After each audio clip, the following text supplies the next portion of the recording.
Hello, and welcome to Select and Start, the podcast about meaningful and memorable video games. I'm your host, Keifer, and every episode I bring on a guest who selects a game that made an impact on their life. But this episode will be different. At the end of my last episode, I said that I was planning on doing a bonus episode for my patrons, and it was going to be a sort of year in review for 2023, and then I started taking my notes on it, and then the notes kept getting longer and longer and longer and longer. I quickly realized this is like far too much work to just be limited to the Patreon. In fact, it's too limited to be one solo episode in and of itself. It turns out I have a lot of thoughts on how 2023 went as a year. There are some positive thoughts in there, but there's a lot of negative ones too. It was a hell of a year. 2023 has simultaneously been one of the best years for gaming, and it's also been one of the worst. It's self-evident why I said it's one of the best. It's been an incredible year for new releases. I can't imagine anyone getting away with saying it was a year that was lacking in quality releases. A lot of good shit came out. That's just undeniable. I've seen some people posit that it could be one of the most stacked years in terms of quality releases ever in the history of the medium. And that would certainly make for an interesting discussion, but that is not the discussion I'm interested in having. As I said, 2023 has also been one of the worst years in gaming. And I'm not measuring that in terms of bad or disappointing releases. I'm not talking about Redfall or Gollum or Skull Island Rise of Kong and the day before. I don't want to talk about them. Seriously, don't ask me to talk about these games. Please don't. When I say that 2023 has been one of the worst years in gaming, I'm talking about the ecosystem under which these games are developed, published, marketed, sold, and played. Video games don't magically appear in our consoles. Countless decisions are made over the course of years that lead to the game appearing before us as consumers. And every decision that is made in that process has a consequence. It's fitting that this is the year of Baldur's Gate 3, a role-playing game built around player choice and the world reacting to that choice in shockingly deep and complex ways. But this isn't an episode about Baldur's Gate. I haven't played it yet. I'd love to. I'm waiting for a physical release first. I can't speak to the specific ways in which the choices you make in Baldur's Gate 3 have long-term impacts on the world around you. I'm more interested in talking about the real-world choices powerful people in the video game industry are making and those long-term impacts. And I struggled for a while when I was taking my notes for this to figure out a way to organize all of it. And then something happened.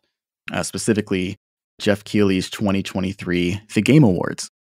And through that, I was able to sort of find a place to funnel all of my thoughts about video games as a whole by finding a very, very easy target. There's been a lot of published critique about the Game Awards. As it gets bigger and more eyes are on it, it just finds more and more ways to frustrate and disappoint people from basically all sides. And I want to talk about that because I think it is a symptom of some of the worst aspects of the video game industry. But before I get into that, I sort of want to explain my plan for the show. Like I said, the things I wrote down were huge. And if I were to put everything that I wrote down into a single episode, it would be a massive undertaking. So here is the structure for the show for the next few weeks. So this started as a bonus episode for my Patreon, and it's actually going to become a little bit of an event for Select and Start, a 2-week event, in fact. Part 1 is the episode that you're listening to now, and Part 2 will come out a week from now. This is normally a show with bi-weekly releases. Special treat for y'all, you are getting weekly releases. This is partially because I have so much to say, and also because I was supposed to release a bonus episode in December for my patrons.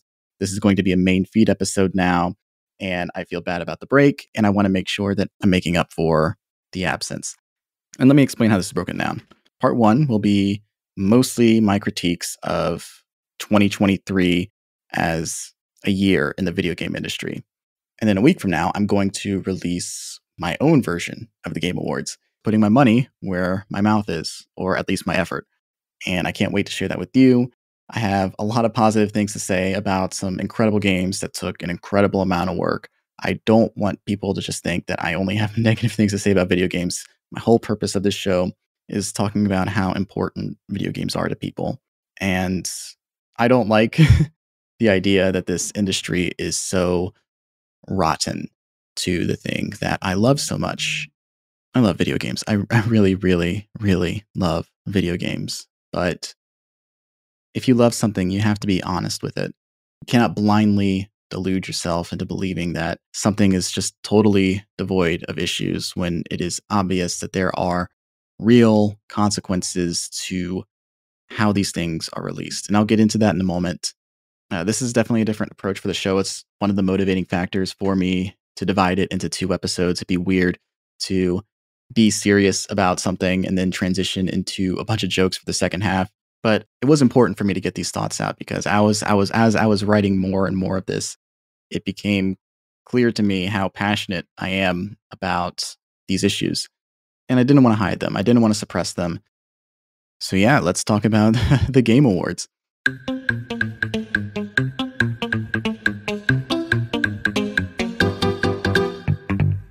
Now, this isn't going to be a category by category breakdown of the 2023 Game Awards where I'm like, oh, this should have won. This should have been nominated instead.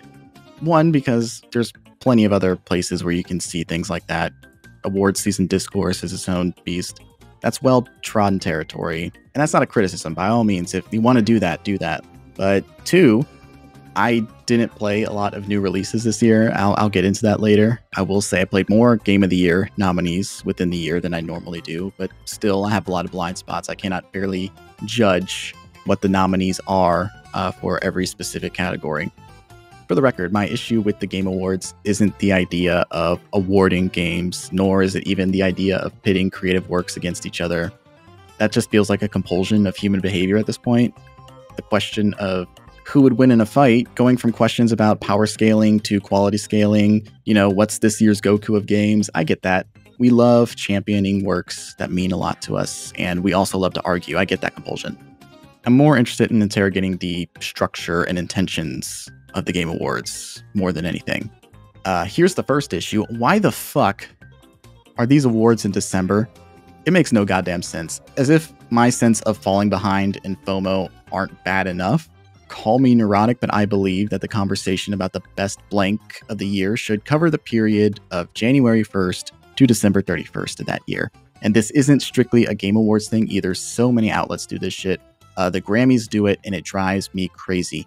Their eligibility period is from like October of last year to September of this past year. What the fuck is that?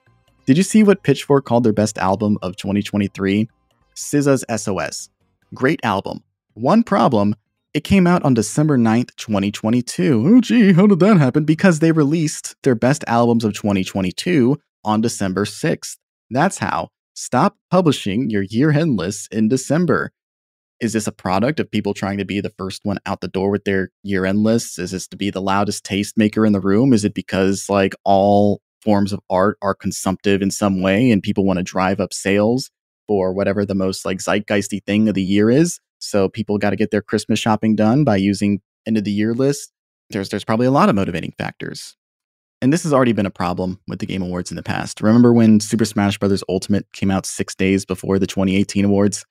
Long after the nominees were locked in, and they included it in the 2019 Game Awards. And look, it wasn't going to win that. Not because of the quality of 2019 releases necessarily. It just would have been weird.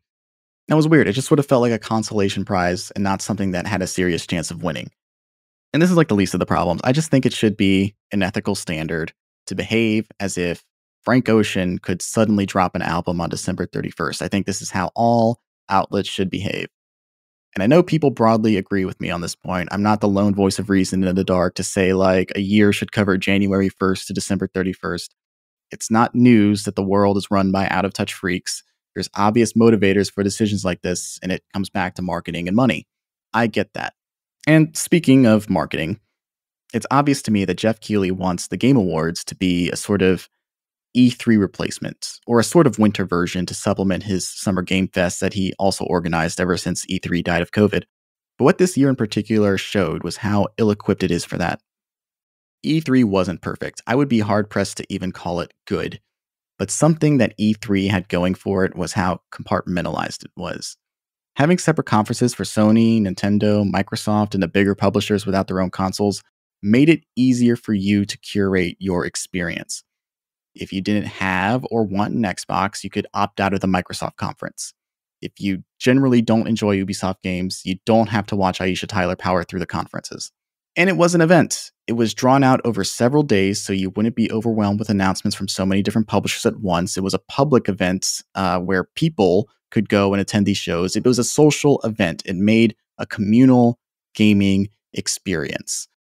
And Summer Game Fest is not that, and the Game Awards aren't that. It is an online experience where it feels isolating and alienating, like so many things are in our culture have become.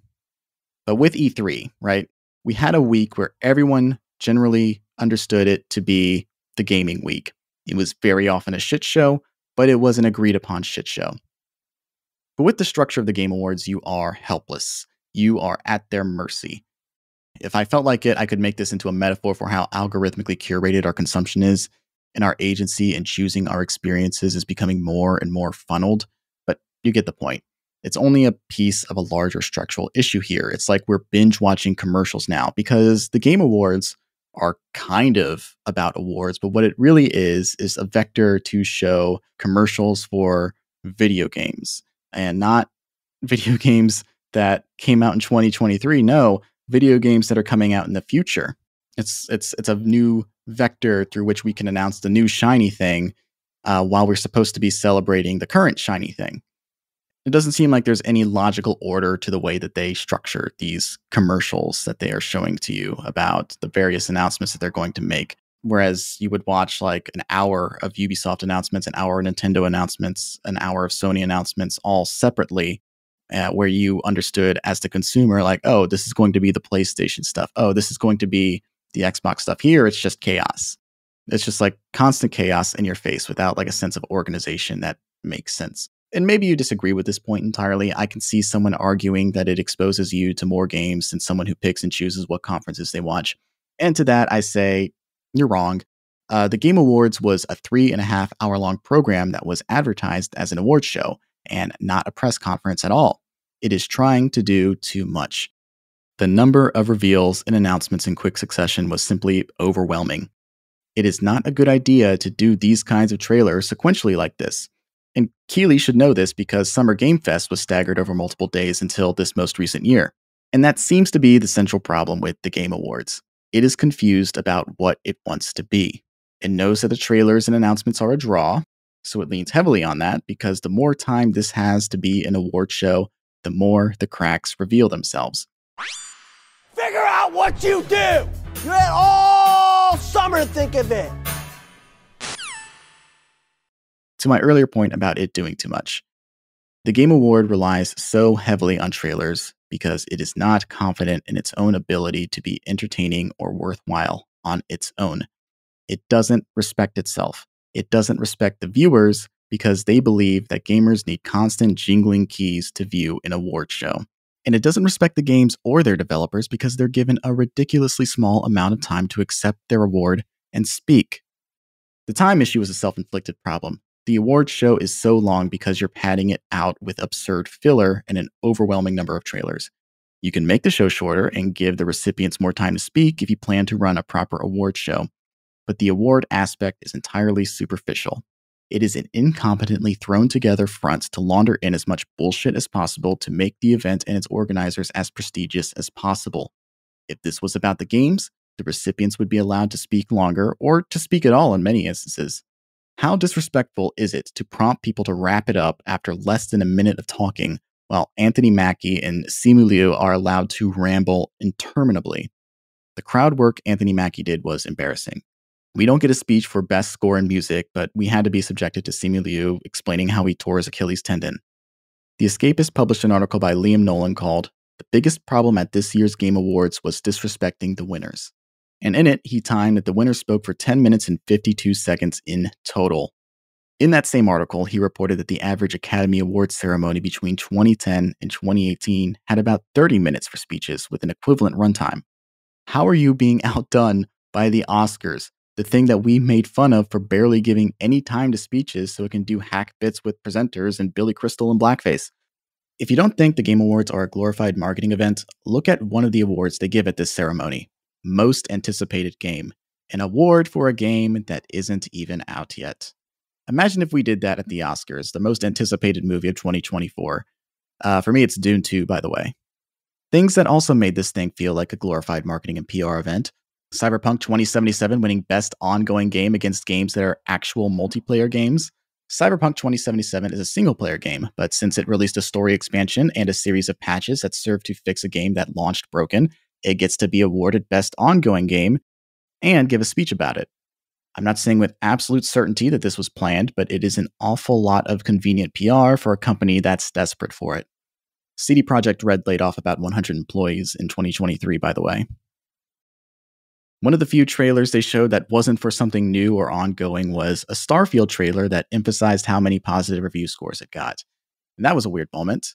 It felt very desperate, especially since the general reception to Starfield has been lukewarm, to put it generously. I can't say with absolute certainty that this was the only 2023 game that they showed off during the entire event. It's just the one that sticks out the most to me because of how weird it is and because of how forward-looking everything else was about this event. It's just such a juxtaposition with almost everything else that we saw in the show that it just cannot help but stand out like a sore thumb. It's just a little dirty. It's still good. It's still good. It's just a little slimy. It's still good. It's still good. It's just a little airborne. It's still good. It's still good. It's gone. I know. The Game Awards is a shallow institution. It doesn't celebrate video games or even the video game industry. To say it celebrates the video game industry would imply that it celebrates the people who actually make the goddamn games. It is a show that celebrates companies. It celebrates the institution, not the industry. It is Rob Lowe wearing an NFL hat at a football game. And the host, Geoff Keighley, knows what he's doing. Geoff Keighley has been covering video games longer than I've been alive. He objectively knows more about the video game industry and its conditions than I do. He is aware of the issues. There were protesters right outside of the awards show. He did not stumble into that building blindfolded. He's not a total fucking moron. We can have a serious discussion about his incompetence, but he's not ignorant. Keighley has a unique level of access to various studios because of goodwill he's accumulated over the years, and he is not trying to compromise that goodwill by being critical of the companies that give him that access. Keighley's made his name as a journalist and a personality, but he is fundamentally a marketer. And look, I got my degree in marketing too. Game recognizes game. Gamer recognizes gamer. Hello and welcome to Select and Start. I'm Pot, and today we're going to be talking about Kettle. Did you know? He's black. I am a spade calling a spade a spade. But, buddy, he's Joe Dirt. Look, I am not going to psychoanalyze Geoff. I have a marketing degree, not a psychology degree. I'm not going to say that the Halo 4 Doritos and Mountain Dew room was his 9/11. I wanted to say that sentence out loud, but I can't say it with authority. I don't think it's disingenuous to say that he has marketing brain, and whatever love he has for video games is being overridden by that. I say that, but gamer brain and marketing brain intersect quite a bit. What gamers call min-maxing, business people call Six Sigma, which is not just a 30 Rock joke and is a real-life term describing the methodology people in the business world use to improve quality by attempting to remove as many defects as possible. The problem is, business people are idiots, and they do not understand what people value about things, merely that the thing is valuable. More on this point later. There's a symbiotic relationship in there too, where marketing brain is constantly trying to feed the consumptive feedback loop that ensnares gamer brain. I don't want to get too deep into it, but there's definitely a reason why gaming is treated like content and a product more openly than film, TV, literature, and music are. Part of that is how new the medium is and how it came of age in a post-Reagan world where the advertising rules became much more loose and capitalism has rapidly commodified every facet of our existence at an unprecedented rate. But I digress. The point is, marketing brain is gamer brain's final boss. Geoff Keighley's gamer marketing brain certainly makes him a threat that we really have to reckon with long term. His form of min-maxing Six Sigma is minimizing celebrating games and maximizing the value of games. By minimizing the actual award part of his show, he's trimming the perceived fat so that he can make his show more valuable by fitting in more trailers of upcoming games. This is what the gamers want, right? It's certainly what the publishers want. An award isn't as commercially valuable as hype. if Geoff rapidly announces the winners of a few awards, we can fit in a few more commercials for upcoming games. Why sit and appreciate what's already out?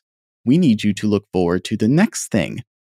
It's fundamentally not treating games as an art form. It's being treated as a product. And to paraphrase the poet Method Man, they want to keep feeding you and feeding you and feeding you and feeding you. But for people like Geoff Keighley, who isn't a publisher, gaming isn't just a product. It's also an opportunity.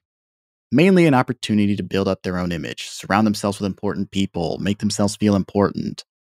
Nothing is more indicative of this than Jordan Peele and Hideo Kojima being on stage significantly longer than any awards recipient that night. I don't think in isolation it would be so bad, but the time given to everyone else was so paltry, it's transparently Keighley trying to be a star fucker. I love Kojima's work. Don't get me wrong, I am fascinated by the man. I would love to see him talk for as long as they would allow him. And I love Jordan Peele's work so much. Nope was my favorite film of 2022. But giving them 8 minutes and telling people to wrap it up when they haven't even had a minute to speak makes it obvious what this event is actually about and what the priorities are. You want to let Kojima speak without limit? Awesome. But that can never come at the cost of trying to play off Eiji Aonuma when he's accepting an award. His first language isn't English, and he fucking directed The Legend of Zelda Ocarina of Time. Put some fucking respect on his name and respect his time. Let him filibuster the goddamn event. He has worked in this industry for over 30 years and helped pave the way for what Zelda has been for the past 25. Kojima didn't even have a game come out this year. They gave him and Peele 8 minutes so Keighley could schmooze with some of the most revered people in their respective fields and make himself seem important by association. 8 minutes taken away from games of the past so that we could talk about a game that isn't out yet and probably won't be out for a long time. But this conversation about time is meaningless. And I don't mean that in the obnoxious existential time doesn't matter, man. We're just floating on a rock hurtling through space, man way. I mean that the conversation about time is pointless because this event was never about recognizing the work of people who have dedicated their lives to making the art that we love. The Game Awards is a commercial. Keighley is a marketer. He's a businessman. This is all a marketing opportunity. If the Game Awards was about celebrating the games of 2023, it wouldn't have spent so much time trying to get you to buy shit in 2024 and 2025. If this was about celebrating games, they would let people who spent the last half decade or more making a game speak for longer than a fucking minute. Baldur's Gate 3 won Game of the Year. Think about how long it took for Larian to develop a game that massive in scale and scope. They were the last award to win that night. Let them fucking talk. How are you going to claim this award has any meaning whatsoever if you rush the moment? 31 awards were given out at the Game Awards 2023, which, first of all, 31 is a prime number. That's weird. Of those 31 awards, here are the ones that had speeches. Super Mario Wonder for Best Family Game. Forza Motorsport for Innovation and Accessibility. Iron Mouse gave a pre-recorded message for winning Content Creator of the Year. Neil Newbon winning for Best Performance. Alan Wake 2 for Best Narrative. Cocoon for Best Debut Indie Game. Hi-Fi Rush for Best Audio Design. Chia for Games for Impact. Cyberpunk 2077 for Best Ongoing Game. HBO's The Last of Us for Best Adaptation. Tears of the Kingdom for Best Action/Adventure Game. Alan Wake 2 for Best Game Direction. And Baldur's Gate 3 for Game of the Year. Only 13 of the awards given out had speeches. 13, another prime number, gross. So that means less than half of the categories were deemed important enough to get speeches. The rest of the awards were given out like this. Best RPG, Baldur's Gate 3, Final Fantasy 16, Lies of P, Sea of Stars, and Starfield. And the Game Award goes to Baldur's Gate 3. Here are the nominees for Best Sim Strategy Game. Advance Wars 1 and 2 Reboot Camp, Cities Skylines 2, Company of Heroes 3, Fire Emblem Engage, and Pikmin 4. And the Game Award goes to Pikmin 4. Here are the nominees for Best Sports Racing Game. EA Sports FC 24, F1 23, Forza Motorsport, Hot Wheels Unleashed 2 Turbocharged, and the Crew Motorfest. And this year, the Game Award goes to Forza Motorsport. Congratulations, turn 10. The nominees for Best Multiplayer this year are Baldur's Gate 3, Diablo 4, Party Animals, Street Fighter 6, and Super Mario Bros. Wonder. And the Game Award goes to Baldur's Gate 3. Having a pretty good night. Here are the nominees for our Player's Voice Award, 100% voted by the fans. Baldur's Gate 3, Cyberpunk 2077 Phantom Liberty, Genshin Impact, Marvel's Spider-Man 2, and The Legend of Zelda Tears of the Kingdom. And the Game Award goes to Baldur's Gate 3. This was how the majority of the awards were given at the Game Awards. The Game Awards, the thing that is advertised as an event to award video games. This was a 3.5-hour event. IGN posted a video of the actual act of announcing the nominees, the winner, and the speeches on YouTube, and it is only 36 minutes and 12 seconds long. Damning. Even by the standards of an award show, it's fucked. It is fucked. I don't necessarily expect every category to get a speech. Most award shows don't do that, though maybe they should if they consider it a category worth awarding in the first place. But things that you would expect to get speeches, like Best Score in Music, Best Independent Game, and so on, they don't get speeches. It's very, very strange what was given time and what wasn't, and choices like that are deliberate. So yeah, do these awards mean anything? I mean, that's a big question. Personally, I don't let the number of accolades something has affect how I perceive it. Geoff Keighley didn't invent the first bad award show. He just hosts a uniquely bad, transparently cynical one that undermines itself because the people who organize it cannot conceive of video games as important the way people who make them, analyze them, or critique them do. The Oscars have never been good, but at least it made themselves seem important culturally. What does it say about the Game Awards that it can't even do that without relying on advertising constantly and using celebrities from film and TV? How little do these organizers think of the medium? This award show is holding the medium back, if anything. It's hollow, vacuous, and meaningless. Take the Games for Impact category, for example. What does that mean? The Game Awards website says it's, quote, for a thought-provoking game with a pro-social message or meaning, unquote. Again, I ask, what the fuck does that mean?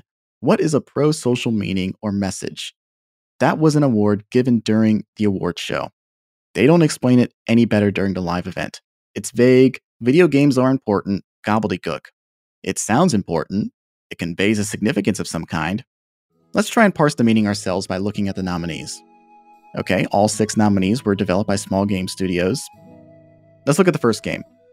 A Space for the Unbound. This was developed by the Indonesian-based Mojikin Studio and is set in the suburbs of Indonesia during the 90s, where 2 high school sweethearts gain powers from a book.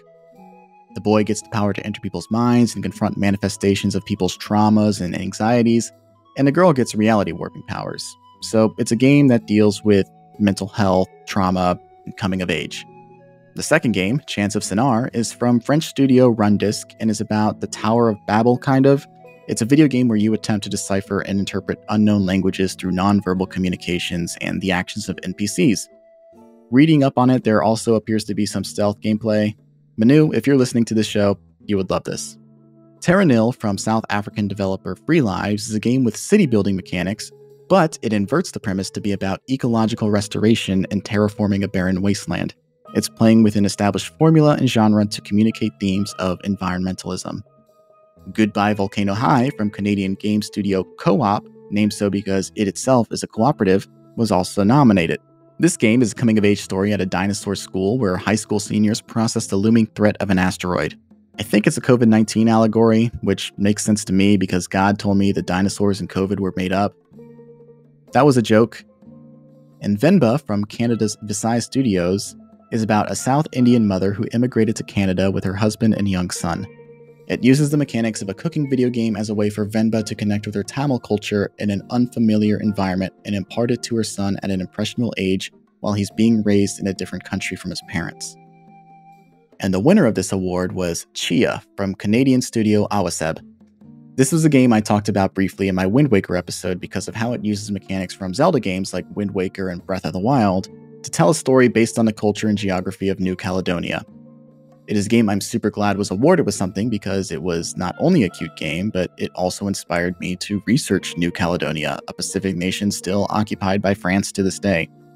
This small game developed by a small studio winning an accolade at an event reportedly watched by over 100 million people should be considered a tremendous win. But that win feels hollow to me because Games for Impact feels like an award that gives a sense of this game is special, but doesn't clarify the what, why, and how. Oh, it's impactful. Cool. What is impact described as in this context? Why is it impactful? How is it impactful? And it's not like the people accepting the award had enough time to really represent what makes the game so special. Shuhei Yoshida from Sony Interactive Entertainment accepted the award on behalf of AWASEP and relayed a message from the developers that did thank the entire population of New Caledonia, which is nice. The speech was about 35 seconds in length. As I understand it, Yoshida is a champion of indie games, so on the surface, him accepting the award on their behalf makes sense, especially since on PlayStation it was available for free if you were a PlayStation Plus extra subscriber. I'm not going to speculate and say that the developers of these smaller studios weren't invited. I don't know these things. But I do know that the moment felt very empty and corporate when it should have felt victorious and meaningful. It was unable to convey anything about how or why this game, Chia, was impactful. And while we're shitting on specific categories, let's talk about Best Independent Game. Let me give genuine congratulations to Sabotage Studios for winning Best Independent Game for Sea of Stars. That's a game I'm certainly planning on playing. It's downloaded on my PlayStation 5 now. That is awesome. I wish you guys were allowed to say anything at this award show at all. Unfortunately, we needed Fortnite trailers. But that's not the thing that bugs me about Best Independent Game. No, it's not the winner. It's not the fact that they didn't give the speech. It's one of the nominees, Dave the Diver. I'm not shitting on Dave the Diver. I want to play this game. But it is not an indie game. It was developed by Mint Rocket, a subsidiary of Nexon Company Limited, a company that employs over 7,000 people. It was never marketed as an indie game. People just feel comfortable calling it that because it has a pixel art style people commonly associate with indie games. In a sick way, maybe calling Dave the Diver an indie game is the kind of thing that validates video games as an art form because people make that mistake all the time with film and music. In all three cases, indie is more a vibe than an actual objective truth about the conditions under which something was made. Dave the Diver is as indie as The Strokes are, which is to say, they aren't, but they deliberately evoke a specific style that can be easily mistaken as such. It's become a convenient shorthand more so than an accurate one. At the end of the day, it's about aesthetics. And it's about aesthetics of Geoff Keighley too. He defended the choice on a Twitch stream in the days leading up to the awards show. To him, it's a broad term that means different things to different people. And what better word can we use to describe the Game Awards than aesthetic? They care a lot about the appearance of something, and they know that the appearance is important, but there is no work to put any meaning or value behind it. It, in this case, referring to the Game Awards, not Dave the Diver. Dave the Diver is innocent as far as I'm concerned. Geoff Keighley really wants the Game Awards to feel important, but he doesn't get it. The Timothée Chalamet modded controller 360 joke was cute. I get it. I like Chalamet as an actor. Dune's my shit, but come on, this isn't a good use of him. Anthony Mackie is in the Twisted Metal show, and I guess Simu Liu did that one voice in the game, but let's face it, man, this is tourism to them. And they're eating away at the time that the award show transparently never wanted to give to people who devote so much of their lives to making video games. And I get the appeal of celebrity presenters. They're basically marketing tools themselves. It's a shorthand for, this is important because they're here. What Jamie Lee Curtis does for yogurt is what Anthony Mackie is supposed to be doing for video games, I guess. The medium is the message, and the medium is Timothée Chalamet. Sure, whatever. And I will say this, Gonzo at the Game Awards, perfectly fine with me. Genuinely, he's one of my favorite Muppets. It's not like the Muppets are busy. I'll take the Muppets where I can get them. Let them all host the Game Awards. It would be infinitely more charming. Let Miss Piggy make jokes about selling her bathwater. Geoff Keighley would never let Statler and Waldorf at the awards show because he's a coward. Argue with me about it. I'm very serious about the Muppets. I watched The Muppet Christmas Carol twice last year. Do you know what the most delightful bit of the Game Awards was? The Alan Wake 2 musical number.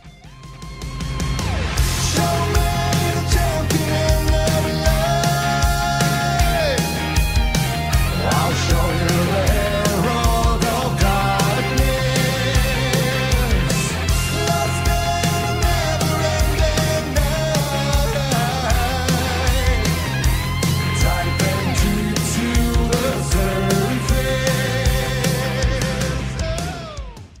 They used the stage to dedicate themselves fully to an old Gods of Asgard stage performance of Herald of Darkness from Alan Wake 2. The actor who provides Alan Wake's likeness was dancing on the stage. His voice actor was on the side, but visible, participating. Sam Lake, the game's co-director, the public face of Remedy Entertainment, smiling radiantly as he danced on stage with everybody. Out of context, it is the most corny, goofy, alienating thing. If you are unfamiliar with Alan Wake 2 or didn't play it, you wouldn't get it. But knowing anything about Alan Wake, Remedy, and Sam Lake's passion, sacrifice, and commitment to getting a second game made over the last decade, this moment is a triumph. The potential of what the Game Awards could be is here in these moments. It's silly. It is also one of the few times I felt a genuine emotion and didn't feel cynical about the whole enterprise. They could have been doing this the whole time, but they didn't. I also really loved Sam Lake's speech as he accepted the award for Best Narrative. He spent so much of his time thanking the people who got him there. It was sweet. I share this with the whole narrative team, the writers, Clay, Tyler, Sinikka, narrative designers who made the story into gameplay, Simone, Molly, the whole narrative team, directors working with actors, Anssi, Hannah, Rosie, Holly, all the wonderful actors here tonight, some of them, Melanie, Ilkka, Matt and David, but the whole cast, wonderful actors, and the song makers who made custom music, custom songs to extend the story. Here tonight, later, Poets of the Flawless, Old Gods of Asgard, Poe, This Road, every songmaker coming through Fright Music for our chapter songs. Thank you. We wanted to push things further, to do something new, and it's always a risk. For you to embrace it and understand it means so much. I'll treasure this always. Thank you. I also wanted to include this section from the speech Sam Lake gave as he and his co-director Kyle Rowley accepted the award for Best Game Direction. Direction is nothing without a team to actually build it. And huge thanks to Remedy team for joining us on this venture, wanting to believing it and build it. We can pull into different directions and nothing comes out of it. But when more than 100 people believe in the same vision and build something out of it, we can make miracles. We can make art, and we can be more than the sum of our parts. Our world today could use a bit more of that. In that moment, you can really see how much it meant to him to feel recognized for his dedication to the craft, to Remedy, to creating art. I can't know what's in that man's heart. I don't know Sam Lake from Adam, but it seemed really cathartic in the moment. And it should feel like this all the time. And maybe that's the argument for the awards show. Even if it isn't necessarily made with the best intentions, it gives us moments like that, and it is an award that means something to the people who receive it. But no, this is a very cynical enterprise, and I think it could be so much better and create so many more moments like this instead of making it the exception. You know where there's incredible talent that you can use for presenters at your show that's supposed to celebrate video games? Video game performers. Doesn't have to be A-listers. People value these performances. Yuri Lowenthal has over 20 years of voice acting under his belt, and people really hold on to his performance of Spider-Man to the extent that he's many people's favorite Spider-Man. Use that. Nearly everyone involved in Critical Role is a notable voice actor. Use that. Critical Role is a goddamn enterprise. You think people won't show up for people like Matt Mercer, Ashley Johnson, Laura Bailey, Travis Willingham, and so on? People want things like this. Do you know why voice actors end up doing things like podcasts and Twitch streams and tabletop shows and conventions? It's often because they literally do not get paid enough as a voice actor. I'm not saying this is the case for every instance, but in the vast majority of cases, it is an undervalued and underpaid profession. I've worked with voice actors at conventions before, and audiences really, really, really like these folks. They really value it. The industry doesn't. And something like this would not just be a paid opportunity and something that would raise their profiles. It would show the work of people who work on these games in some capacity. It would show some kind of solidarity for the work that goes into it. Neil Newbon, Asterion, he nearly quit acting before he got that role. If you know any artists in real life, you know that there are so many undervalued and underappreciated artists out there. People who never became popular, people who couldn't make it, people who are struggling every day to make it if they make it their full-time job, or people who just simply cannot afford to make it their full-time job or explore their potential because they have to work to live. The Game Awards should be working in tandem with the laborers of the industry if it wants to show it's even a little bit serious. God, do you know who really would have killed this shit? Lance Reddick. I know he was mainly a film and TV actor, but he's exactly the kind of actor that would have worked for this. He was in multiple high-profile video games. He was in Horizon. He was in Destiny. He was in Quantum Break. He walked both worlds. He had a presence. God rest his soul, man. I miss him. If you were to use a screen actor, that would have been the kind of guy you should have gotten. But at the end of the day, it's aesthetics. Geoff Keighley doesn't want to use his platform to elevate gaming. He wants to elevate the image of Geoff Keighley and the Game Awards. It's not about the industry. It's about celebrating the people at the very top and hoping you get to ascend to their level. It's the wrong kind of reverence that creates the divide and the illusion of greatness for a specific few. It's enterprises like this that use the little guys as stepping stones so that they can ride the coattails of more successful people. It's diminishing the work of others and making yourself a giant while standing on their backs. It's fucking gross. Which brings me to the last award I want to highlight. Best Adaptation. Jesus fucking Christ, do I have some words. What you're about to hear is probably the meanest I've ever gotten on the show, but this guy's a deserving target. Who embodies the spirit of riding the coattails of success better than Neil fucking Druckmann, you fucking piece of shit? How fucking dare you put this person on stage? Yeah, I understand that he won an award for Best Adaptation for a television series based off of a video game, but how fucking dare you? After everything that this guy has done to the video game industry, not for, to, because this guy is the kind of person who has muscled out talent that has been there longer than him at his company and has taken the credit of people more talented than him and has helped enable a fucking horrific workplace culture at Naughty Dog during his time there. What a fucking piece of shit. What about this man makes you think I want to look at him? This man who has hurt people's lives for his own enrichment. And we are celebrating him in his work while people outside are protesting the conditions of the video game industry that he has helped foster.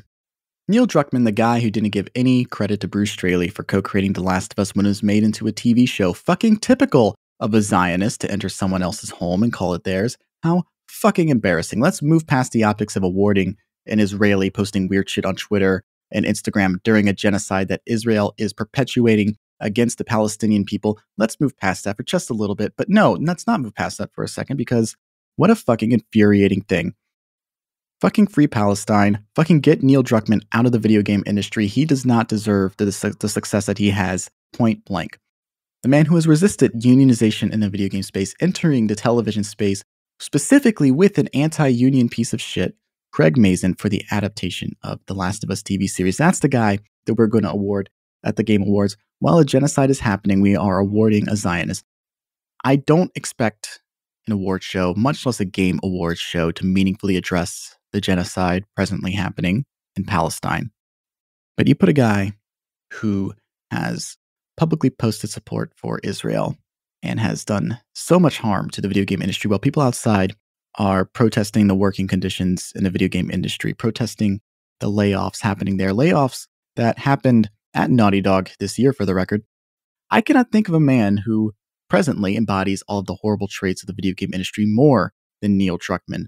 While an unprecedented number of layoffs are happening and people are protesting outside of the Game Awards, let's award a man who has contributed to those layoffs this year and has contributed to the terrible working conditions in the video game industry. Let's award that. Congratulations, Neil Druckmann. I hope it was fucking worth it. On November 20th, 2023, the LA Times published an article by Sarah Parvini with the headline, "The video game industry boomed during the pandemic. Now thousands are being laid off."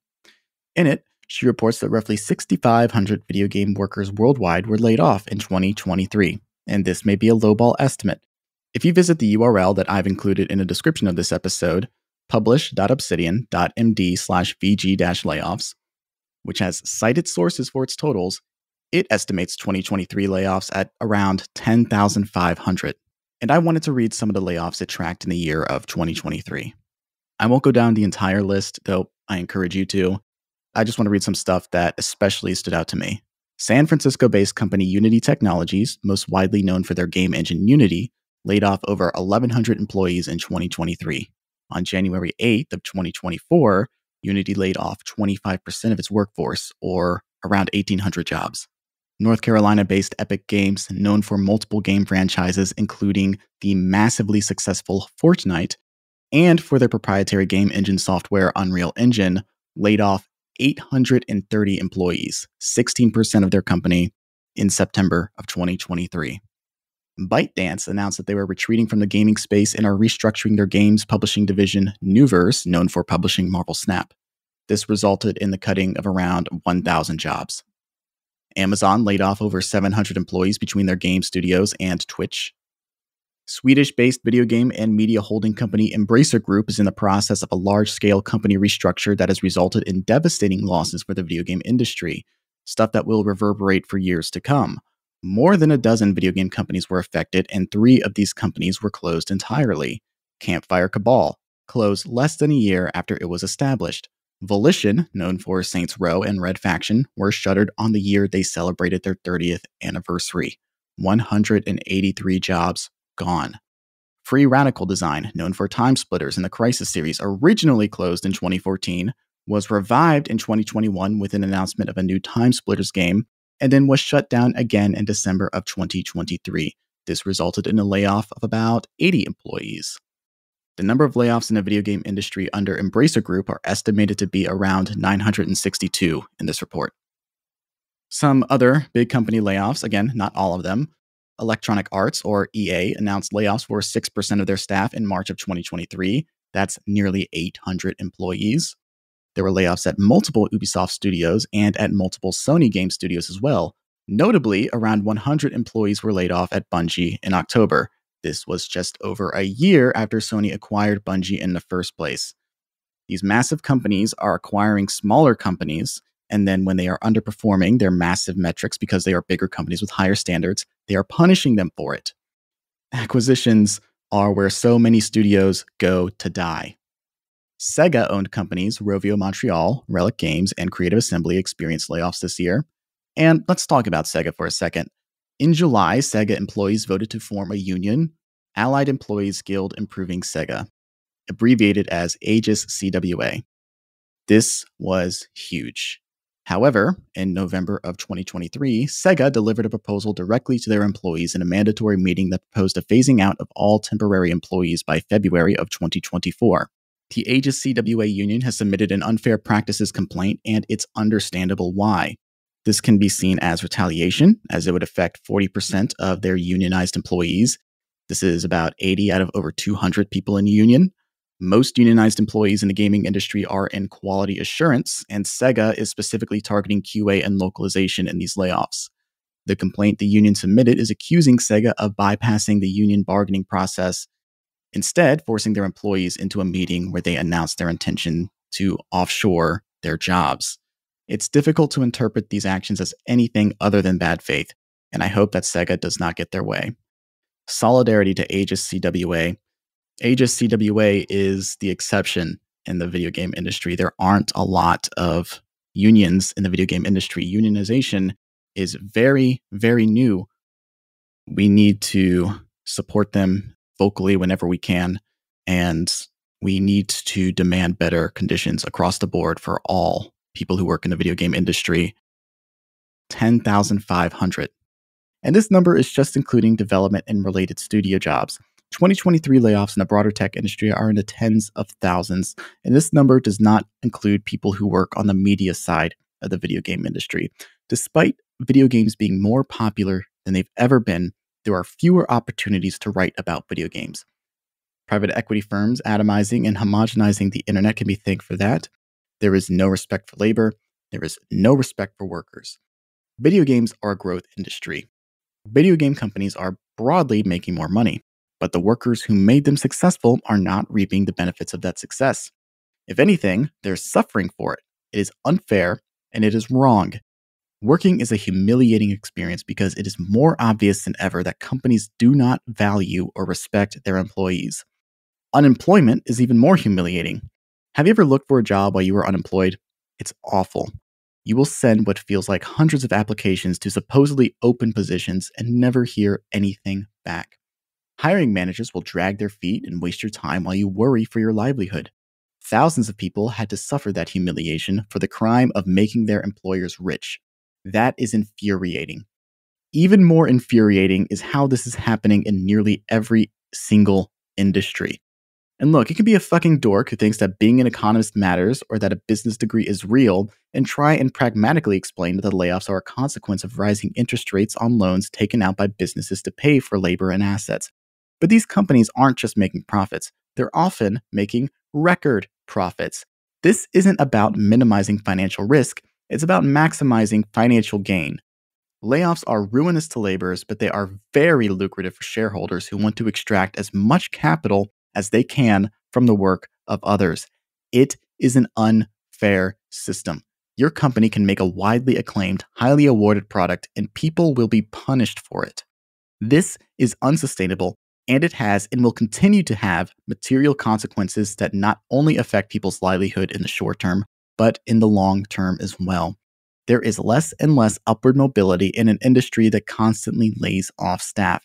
No matter how impressive your work resume is, no matter how talented you are, if you are a developer who is constantly forced to work at different companies as a result of layoffs, you aren't staying in any place long enough to qualify for promotions. If there ever was a meritocracy in these studios, and there very likely wasn't, it is now officially dead. What incentive is there for an employee to work shit hours for shit pay if the promise of a better future is also shit? Geoff Keighley wanted the Game Awards to be the Oscars, and he made it the Super Bowl. It is a vapid, consumerist cesspit that understands the importance of the thing and exploits it. What should be a celebration, a finale to the work of the past year, is reduced to a vessel for advertisements. And holy fucking shit, the advertisements. Did I not mention that this was all streamed on Twitch? It was streamed on the internet. This wasn't a cable event. All of these advertisements were part of the event. It is a testament to how far the internet has fallen and how its value and potential has been exploited that it has fallen prey to the same problems that plagued television before it. The glut of advertisements haven't disappeared. They've just transformed. What a fucking bleak world we live in. I apologize for how dark this all is. I know that it isn't pleasant to talk about this stuff, but it's important that we talk about it because it's not just people like Neil Druckmann making bad decisions. He is certainly one of the most public-facing assholes we've ever seen, but there are countless fucking assholes making the video game industry a terrible, terrible place to work under and a terrible place to make art in. Let's take, for example, Bobby Kotick, who is basically the evil of the video games industry personified. He ran Activision Blizzard, which has attracted multiple controversies, chief among them being the sexual harassment and misconduct allegations that led to a lawsuit against the California Department of Fair Employment and Housing, which has now been dropped after paying a $54 million settlement 2 weeks before Bobby Kotick stepped down as CEO at the end of 2023. I'm not going to mince words with you. This man won. He got away with it. Microsoft got away with acquiring his business. He settled the major lawsuit that was a pox upon the image of the company, attracted years of controversy for this company. This was one of his last acts in service of this company, and he gets to walk away from this company, head held high without disgrace. This guy isn't going away. He's going to come back someplace, somewhere, and there's no good that we can extract from any of this news. It's fucking bleak. I hate this. I truly, truly hate reading things like this. And look, I've used Geoff Keighley as a punching bag all episode. I don't know him as a person. I just know him for what he represents. He's an opportunist making savvy moves to elevate himself in the industry. He's the symptom of a problem. He's not the cause of it. If it wasn't Geoff, it'd be someone else. But the fact of the matter is, it is Geoff. He has this unique access to the gaming industry. He has this incredible platform, and this is how he uses it. I understand that the access he has is because he's so willing to work for the machine, to be in service of it. I get that. I understand that if he were to rage against this machine, it would compromise his access.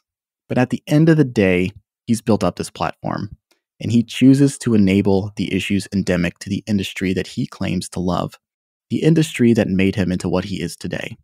And I'm not impressed with who he is. I think Geoff Keighley is a coward. So if I seem hard on him, it's because I want the world to be better, and I see the ways he could aid in that. I don't think I'm being unfair in my assessment of him. If he wants to be in the spotlight, he needs to take the heat that comes with it. I love video games. I truly do. But these things come at like an unimaginable cost that is completely avoidable. It doesn't have to be this way, but a lot of people are invested in keeping it this way and even making it worse. Like I said, video games are a growth industry. It's only getting more and more popular. It's a lucrative business. There's a lot of opportunities to make money. I understand this is a capitalism issue. We can't means test our way out of a broken video game industry, but what I'm seeing is troubling. I think it's very evident that the concerns that people are raising, protesting over, are not only valid in the toll it is currently taking, but the toll that it will continue to take. I think as video games grow, it is in a decline, and it is one of the ways in which a lot of suffering is happening, and I am having a lot of difficulty reconciling that because it is one of my favorite things in the world. There are so many good video games that came out this year, and I'm going to talk about them in the next episode. Some truly imaginative stuff that takes a lot of effort and is consistently blowing me away. And, what I think is possible is constantly being challenged in this medium. And there's so much potential, and it's just being squandered. It's being squandered because a lot of powerful people are comfortable with the idea of inflicting suffering. Yeah. In conclusion, video games are a land of contrasts. It's clearly not just, the Game Awards, it's all of it. The Game Awards is rotten fruit that has been grown from a tree that's just corrupted at its roots. We need a new garden. We need to cultivate something sustainable. We need to cultivate something with love, not with tyranny, not with the fear of losing a job. We need something that considers the human factor in all of it, the world, the global impact of it. It's a lot. I know it's a lot, but I appreciate you listening. I hope anything of what I said has resonated with you. This stuff means a lot to me, and if you're listening to this show, it probably means a lot to you too. So I hope you've internalized this. I know it's been angry. I'm not usually an angry person, but it's difficult to not be angry, and it's not unjustified anger to me. I think it is anger on behalf of the vulnerable, anger on behalf of people who are underserved and are desperately in need of a voice. And these things are not going to get better on their own. There's nothing to suggest these things are on the mend. Something needs to be done. And the video game industry needs to change, and we need to listen to the voices of the exploited in order to make this thing better.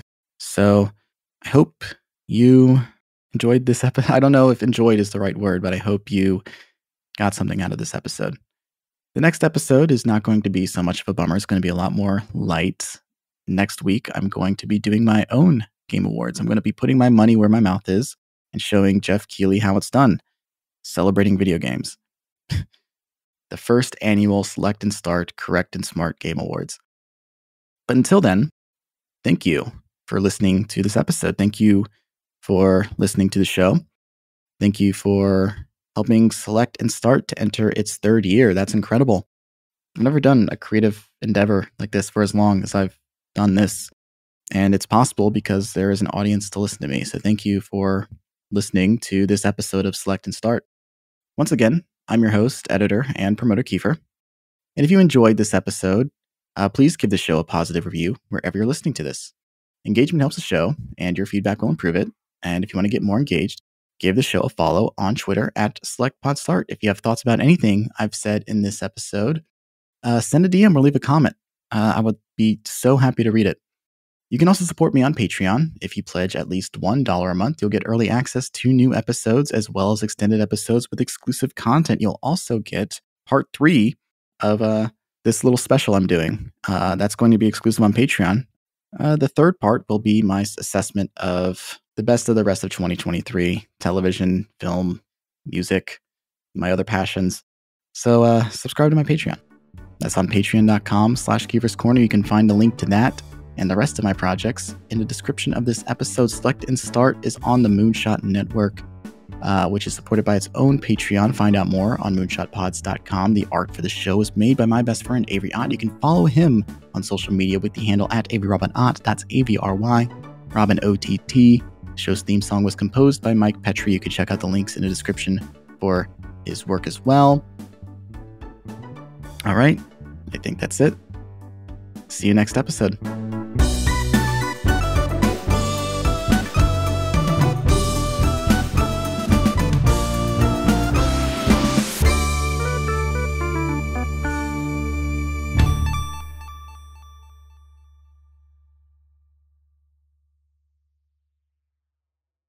Venba from Canada,